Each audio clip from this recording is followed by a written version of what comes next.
speakers, I'd first go to the chairpersons. The chairpersons for this session uh, are Dr. Manish Manrai, who is a consultant gastroenterologist at AFMC Pune. We also have Dr. Amit, who is at the Naval Hospital in Mumbai. And lastly, we have Dr. Sarthak, who is a consultant at the Fortis Scots Liver and Digestive Institute in Delhi. For the session, of course, the speaker is none other than Professor Vineet Ahuja, who has the most extensive work in the field of GI, TB, and IBD from India. And I'd request the chairpersons to start the session. Thank you, Dr. Vishal. And Professor Vineet Ahuja needs no introduction. Sir, without much ado, I would request you to proceed with your talk, because we are also looking forward to learning something about this topic of always deciding whom to give biologics and how to give small molecules, especially when the risk of TB is so high in our country. Thank you, Manish, very much. Thanks a lot. I'm having people from the armed forces and the naval forces monitoring me today, so it's an honor, I must say. And I hope you're able to see my slides, Manish. Yes, sir, we are seeing it very well, sir. So basically, moving forward from the forces, I would say nobody ever thought that when anti-TNF therapy came up, it would lead to what is known as collateral damage. And I think the interaction between tuberculosis and anti-TNF therapy and the further small molecules and all is a typical example of collateral damage. And there are many nuances to this collateral damage, and let's go through them. First of all, this is a diagram from the last week's NEJM issue, which talked about latent tuberculosis. What I want to show out here is that in a TB endemic country like India, latent TB seems to exist not only very frequently, but it can have a resurgence anytime. Like this graph shows that once there's TB infection, the MTB infection can be eliminated, or subsequently, before it crosses the clinical line, there can be incipient TB, there can be subclinical TB, there can be a rapid reactivation of TB, or there can be a slow reactivation of TB. In other words, you're always at risk.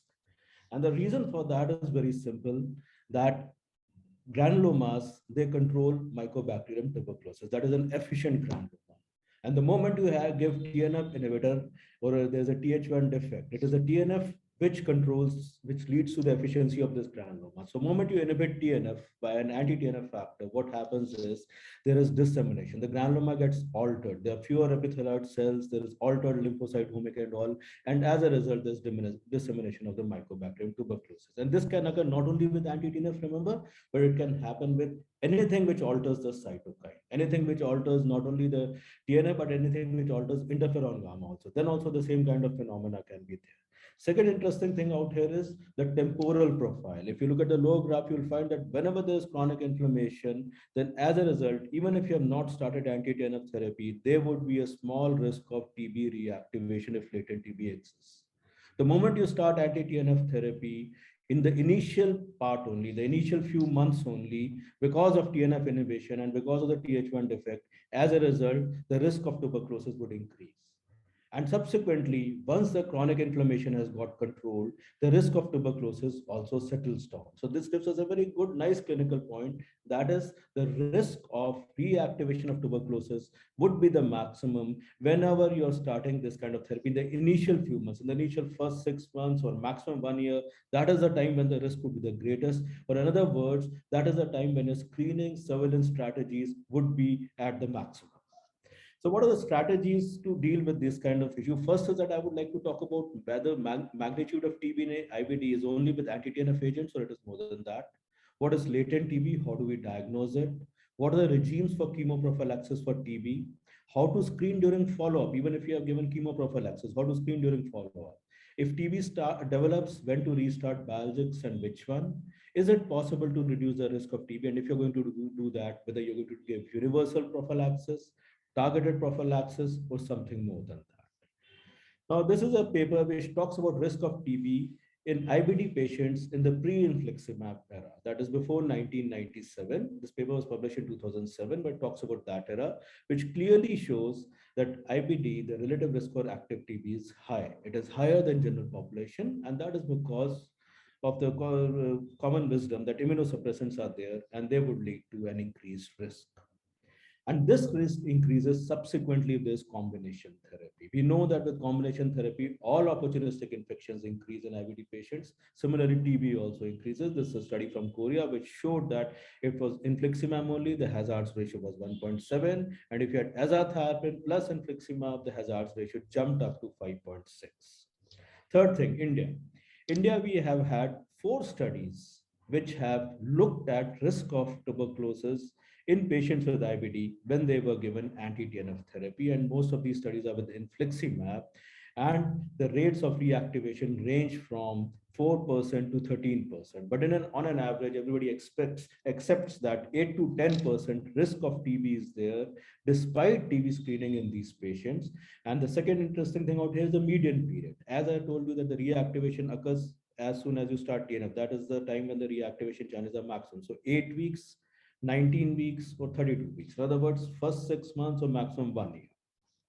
Vedolizumab considered to be quite safe, gut-homing molecule. So obviously, unlikely that it should lead to reactivation of TB, but still, it can also lead to reactivation of TB. The risk is definitely lower. And in fact, even vedolizumab, the company also suggests that it is recommended to not use vedolizumab in patients with active TB and to detect and treat latent TB in each patient before initiating vedolizumab. This is a case report from Poland, which showed a 41-year-old patient of ulcerative colitis treated with vedolizumab developed tuberculoma and TB pleural effusion. So with vedolizumab, the point I'm going to want to highlight out here is it's not an all or none rule out there. No, there will be no TB. Yes, the risk for TB reactivation would be definitely less compared to infliximab, but it would not be zero.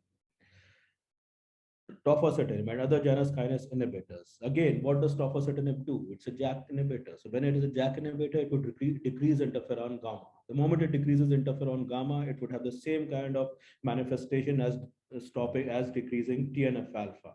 So there's a risk of TB again with Janus kinase inhibitors, and it has been reported that the maximum risk is with tofacitinib as compared to the other JAK inhibitors which are coming up like upadacitinib and filgotinib.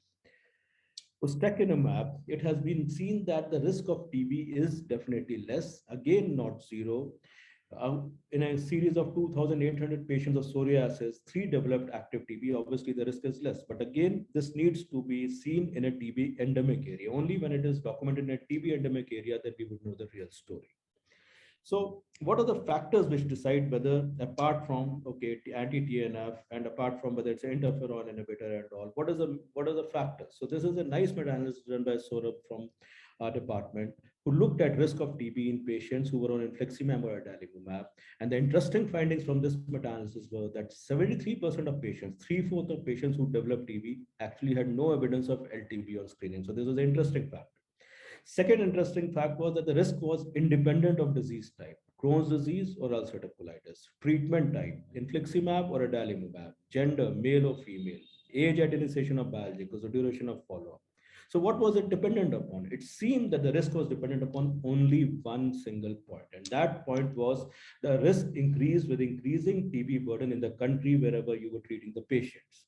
So if a country has high endemicity for TB, the prevalence of TB risk once you start these agents would be higher. If a country has a low endemicity for TB, then obviously the prevalence of TB risk would be low.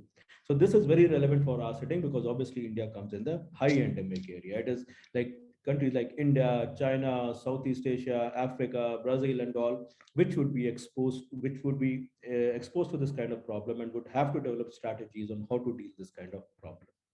So coming to the next thing, how do you diagnose latent TB? Well, it seems there is no direct way by which you can diagnose latent TB. There are indirect ways. So indirect ways is, first of all, obviously you would like to know whether the patient has had any exposure or not. The moment the patient has had any exposure, previous exposure to TB and all, that puts him at a high risk. Secondly, you can do tests like tuberculin skin test, or commonly known as a MON2 test, or interferon gamma release assay, chest radiograph, or computed radiography. The question is, should you do all these tests when screening for latent TB?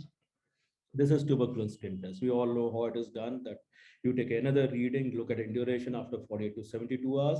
And then there are two kinds of interferon gamma release assays available, which are T-spot, and the other is a quantiferon TB gold test.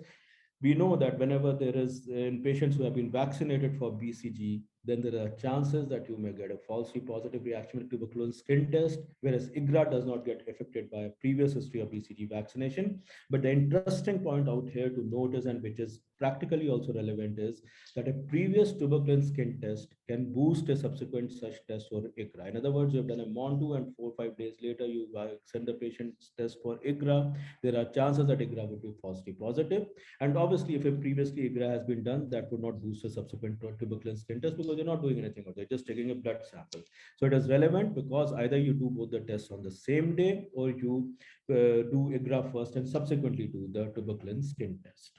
When you're doing tuberculin skin test, the positivity also differs depending upon the region.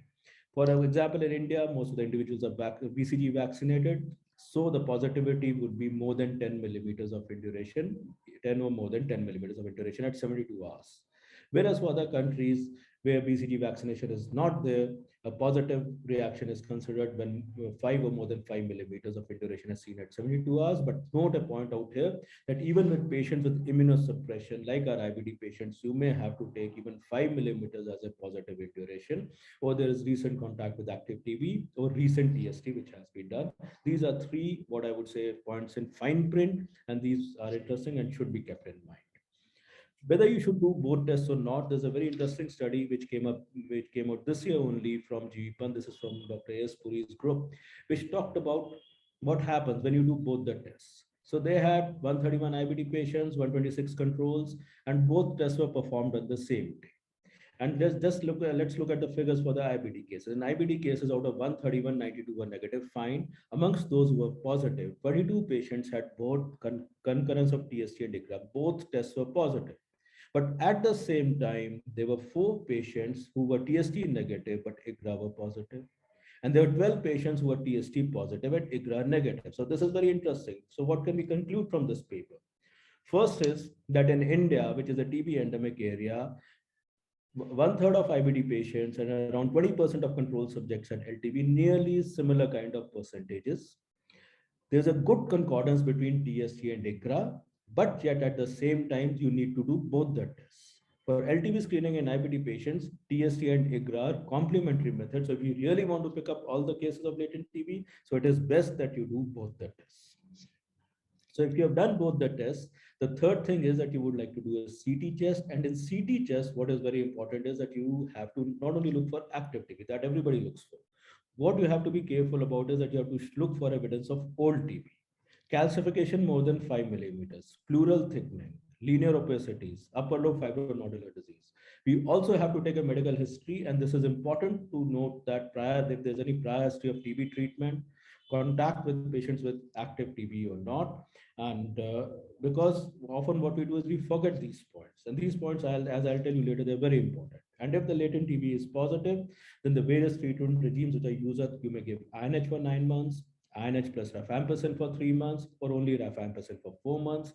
In US and all, rifapentin is used, but that is not available in India. So here in India, we have to use either INH or INH plus rifampicin or only rifampicin. And depending upon what you're comfortable, you may use any of these regimes. But remember, if your patient is on tofacitinib, there is a nuance out here, and that is tofacitinib has interactions with both INH and rifampicin, and particularly with rifampicin, since rifampicin is a CYP inducer, so it may decrease the efficacy, and as a result, it is important out here that when you be using tofacitinib, you may use INH rather than rifampicin, because the INH maximizes that you may get a little bit of hepatotoxicity, which you can easily monitor. So we have gone through 3 issues. Now let's come to the next issue. How to screen during follow-up? What do you do during follow-up? There is no definite evidence. When I say screen for during follow-up is that you have screened for TB. You may have put the patient on chemoprophylaxis. If the patient is latent TB negative, you have just started the anti-TNF therapy. Now the patient is on anti-TNF therapy or tofacitinib or even vedolizumab or whatever. How do you look for? Do you still look for latent TB or reactivation of TB or something like that? So there's a guidance statement for that, and that is you may do an annual screening with IGRA test. IGRA quantitative measures are available, also semi-quantitative measures are available. So if you find a rising titer, that may alert you. You can repeat a chest X-ray and all. And the screening does not stop even after you have discontinued the therapy. You should screen even for 5 to 6 months after discontinuation of therapy. So first 6 months, as I told you, maximum risk for TB. Continuing therapy, risk less but remains. Even 6 months after stopping therapy, the risk is there, although it is less. If latent TB is detected and you want to start anti-TNF therapy, so it should be started at least 3 weeks after commencing LTBI treatment, that is INH, rifampicin, or whatever you're giving, then only you would like to give anti-TNF. Only in urgent cases, you can simultaneously initiate latent TB chemoprophylaxis as well as anti-TB therapies. If the patient is on biological, develops active TB, obviously anti-TNF therapy has to be withheld. There is no doubt about that.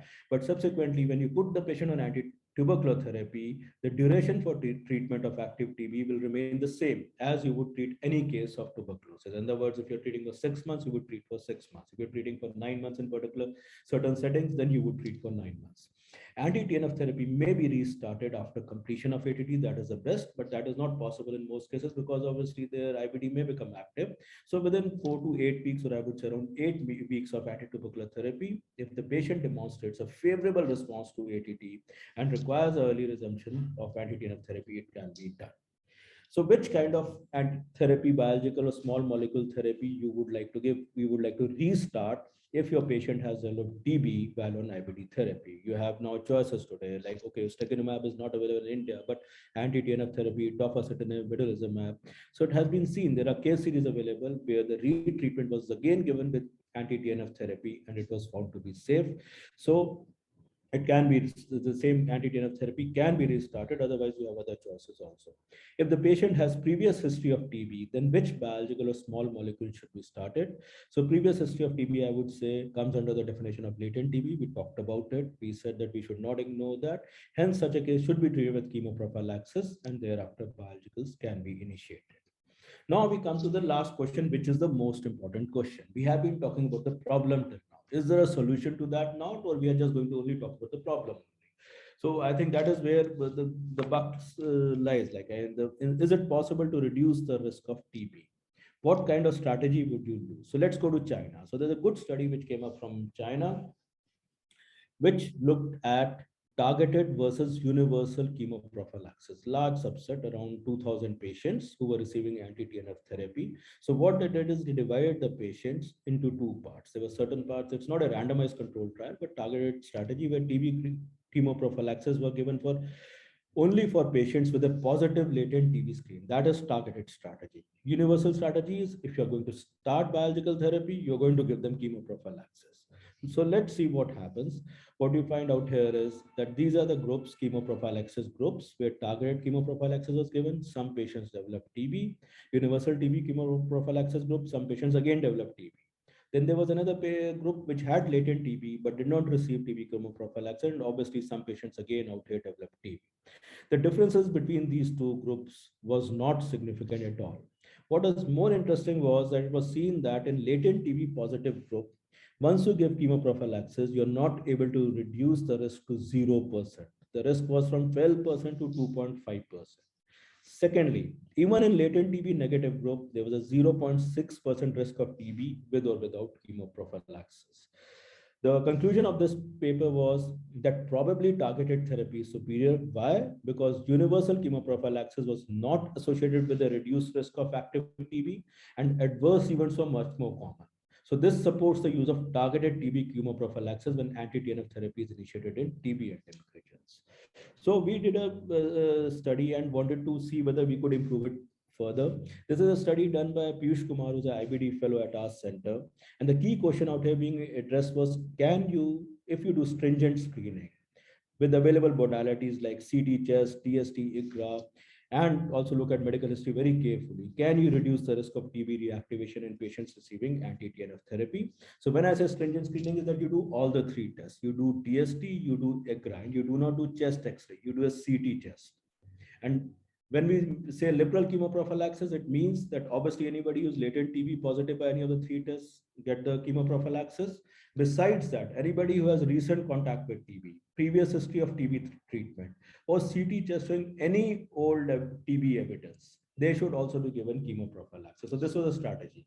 On what basis we said that every patient has to undergo a CT chest was what we have seen is that when you want to differentiate tuberculosis from Crohn's disease and all, and if you do a CT chest, it was seen that CT chest radically improved the sensitivity of diagnosing intestinal TB because you could pick up pulmonary changes which you could not pick up on a chest X-ray, and this sensitivity with the diagnostic sensitivity increased from 26% to 56%, almost doubled. So obviously it made sense that you should, in such a setting, you would like to do a CT chest, TST, IGRA, and do all the three tests. So this was a retrospective analysis, the study, which looked at two cohorts.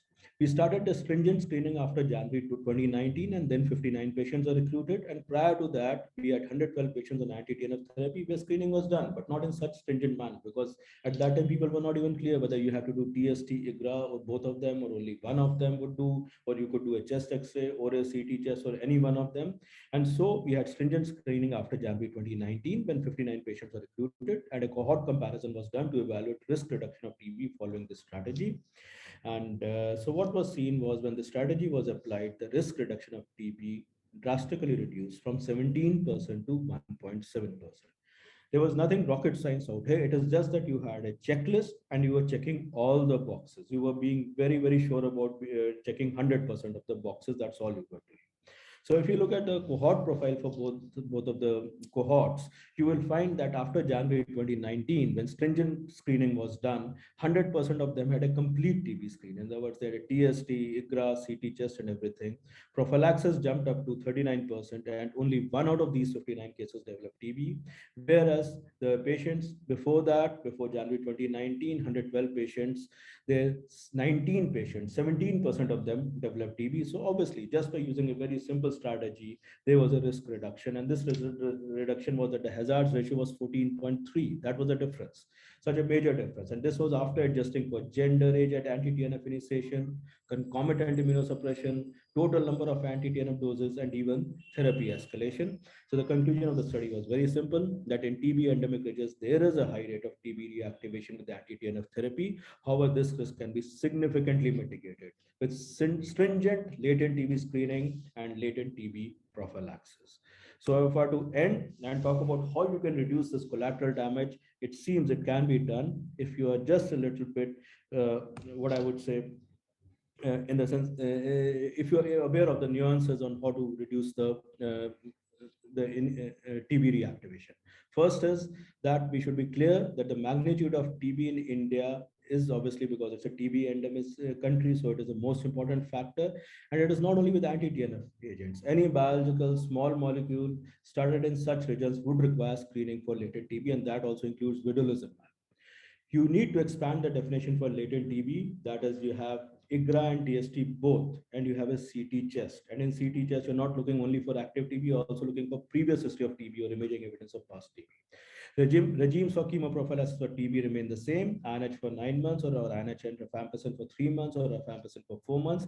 Remember, if you're giving tofacitinib, you may like to study the interaction of rifampicin with tofacitinib and be aware of it if you plan to start it. Screening during follow-up, you may do an annual IGRA or 6-monthly IGRA and a chest X-ray. If TB develops, when to restart biologics and which one, then it is after completion of ATT. That is the best, but that is not possible most of the cases. So you may start ATT. After ATT initiation, you may start anti-TNF therapy after 4 to 8 weeks. Would you like to give universal prophylaxis for all patients started on anti-TNF or tofacitinib or others? Then it seems that targeted prophylaxis is better. And if you move one step ahead of targeted prophylaxis, clearly stringent screening and liberal chemoprophylaxis strategy, what I talked about, it seems that it is possible with that strategy to reduce the risk of developing TB in IBD patients who are treated with biologicals.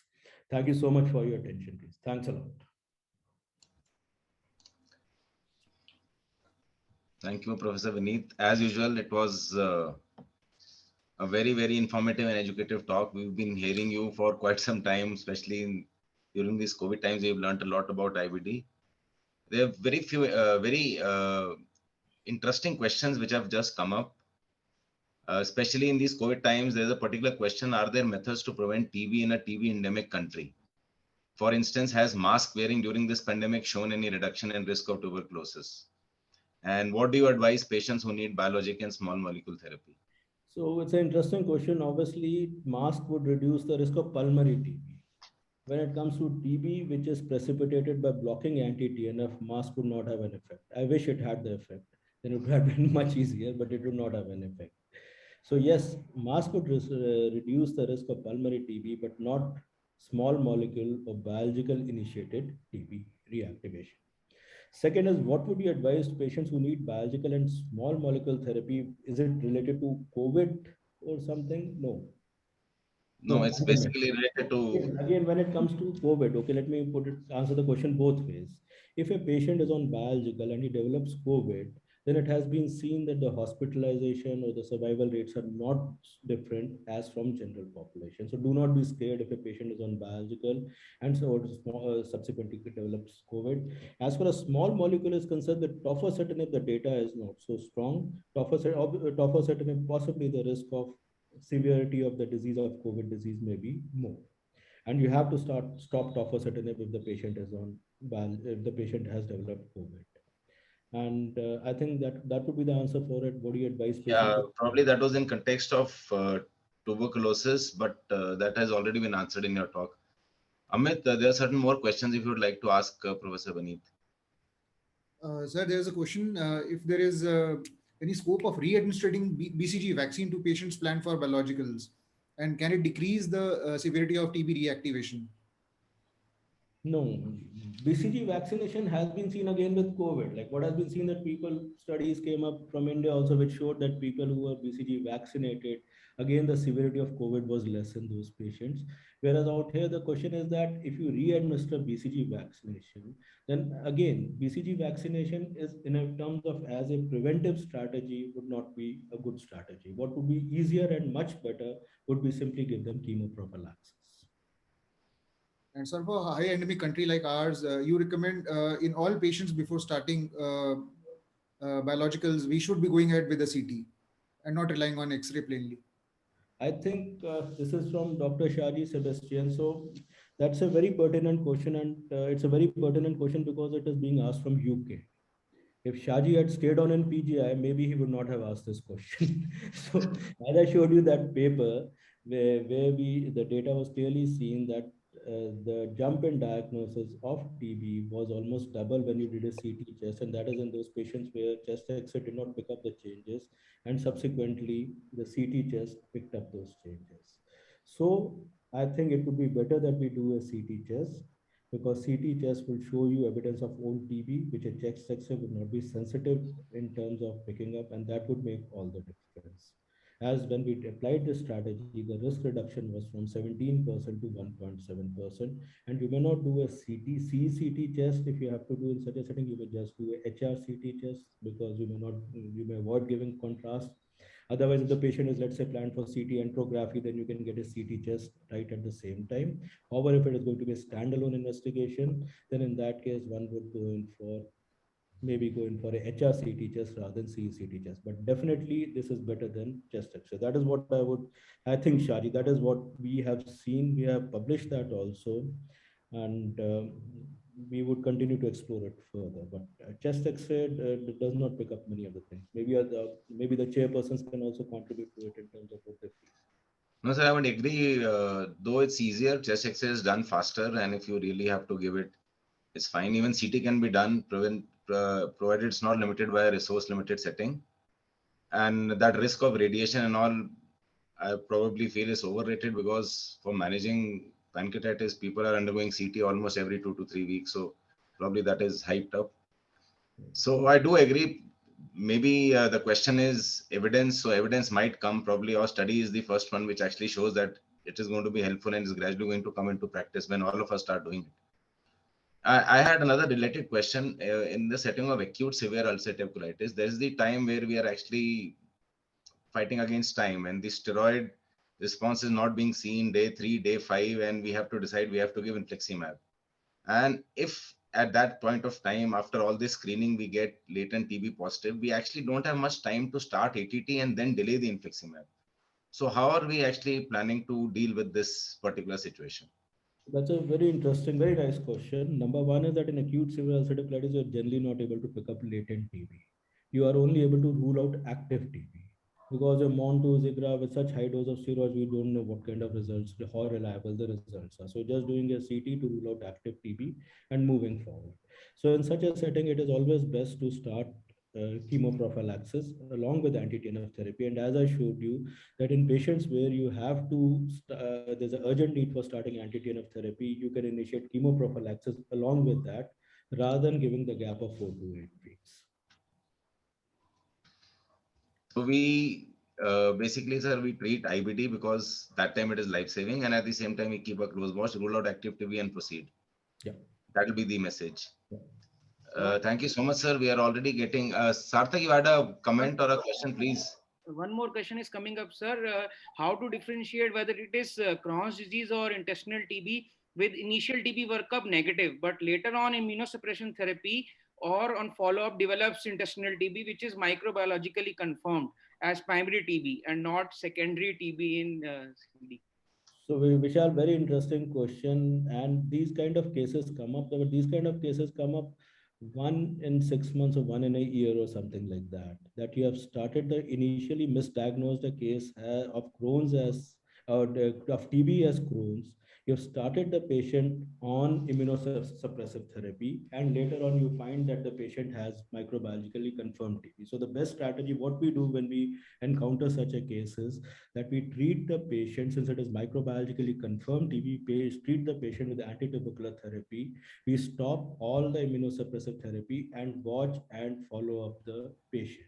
After 6 months, if the patient is doing well on antitubercular therapy, you stop antitubercular therapy after the required treatment time is over, and then you see if there are any residual lesions lying out there or not. If there are residual lesions which are still there after 6 to 9 months of therapy, you can just pick up another biopsy to rule out MDR TB and subsequently label the patient as Crohn's disease. So in such kind of cases, it's only observation, follow-up will give you the answer. At that point of time, you cannot have the answer. Thank you. Sir, one last question before we close this session, because the organizers have given a clear-cut message. Again, it's from Dr. Saji. He said, how many latent TB are picked up in addition to IGRA if CT is done? So Shaji, I'll send you the paper, which is soon going to get published. It has all the data on that, right? Okay. So the thing is that you do pick up certain cases. The message is that, but the exact number I may not be remembering right now. And the paper, once it gets published. Thank you so much, sir, for a very enlightening talk. It's very educative, and the topic is, as it is, challenging and controversial. Now I hand over the proceedings to Dr. Vishal. Thank you, Manish. Thank you, Amit. Thank you, sir, for a wonderful talk, like always. Very enlightening, and always a pleasure to listen to Professor Vineet. Thank you, chairpersons.